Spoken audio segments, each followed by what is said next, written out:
Thank you. Thank you, Master of Ceremony. I was just wondering what hat I'll wear today. I'm a lawyer, and I said, must I wear my lawyer's hat? And I have dabbled with politics at some stage. And I said, must I wear a politician's hat? When I saw the number of persons in the room, I thought, let me go back to my profession. As a lawyer, you don't address groups, or large groups. You just address that bench. I think this bench is particularly suitable for the address or the remarks which I'm going to make. We have heard the welcoming remarks of Bishop Bakari, delivered with some brevity and precision. But look, who can compare to a bishop's remarks? And I don't want to give the impression that I can measure up to those remarks. This reminds me about a saying from West Africa. It must be Nigeria, because these people have got some very nice sayings. And this saying says that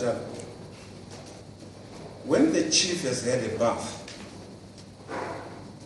there is no more water left. After the comments of the bishop, need I say more? Or is there anything more to say? But let me make a contribution nevertheless.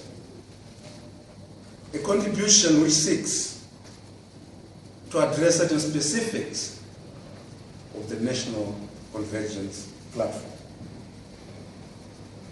To those who are going to have the advantage of being given my remarks, I have addressed certain topics in that paper. And I start with the legal structure of the National Convergence Platform.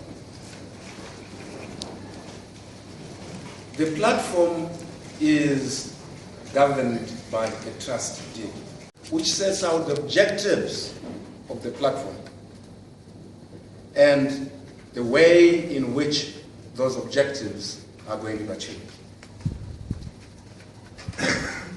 8 objectives are set out, and 9 ways in respect of which those objectives are going to be made are set out. The time is limited, so obviously I'm not going to be able to set out all the objectives and how those objectives are going to be realized. And I refer you, if I may, to the website for the NCP, which is www.ncpzimbabwe.org. But there is a central feature of this program, a central feature which is captured in the objectives of this program. And that central feature is citizen participation. We believe, and very seriously too, that there is no citizen in this country who is more equal than another. We believe very strongly that there must never be a time, but some people say never. Never use the word never in politics when I address this, but I want to use it today. It is important that we should never get to a stage in this country going forward. Maybe that's where we are today, where certain citizens are more equal than others. I think all of you, or maybe not all of you, but maybe the majority of you had occasion to read the book Animal Farm. we all start at the same level. But as we progress,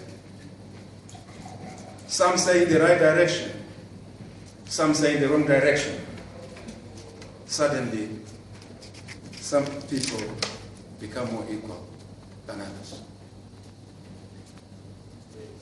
What is the relationship with political parties or political institutions? The bishop has already alluded to this aspect. I'm not a politician, but you politicians should do C, D, and E. This is why the bishop says, yes, we don't align ourselves to a political party. We are not a surrogate of a political party. We are not an affiliate of a political party. But we cannot ignore the political setup in this country. We cannot be indifferent to the politics of this country. I think you'll agree with me that the Malay in this country today is traced to our politics. It is our politics, with respect, which has led to the loss of confidence in our fiscal and monetary policies. We sit today, we go back to the mid-term fiscal policy delivered in this country by Minister Chinamasa. We go back to the remarks made in respect of that fiscal policy the following day by the Minister of Information, Minister Mshaw. You then ask yourself at the end of the day, what remained of Minister Chinamasa's fiscal policy? You then ask yourself, what do we as Zimbabwean citizens hold to as a monetary policy? If we cannot hold to a definitive monetary policy in this country, how do we then have confidence in a policy subsidiary to it, which is supposed to govern us on a day-to-day basis? It is our policy, ladies and gentlemen, which has led to the de-industrialization of our economy, as evidenced by the closure of firms, the loss of formal employment, and the lack of any meaningful investment.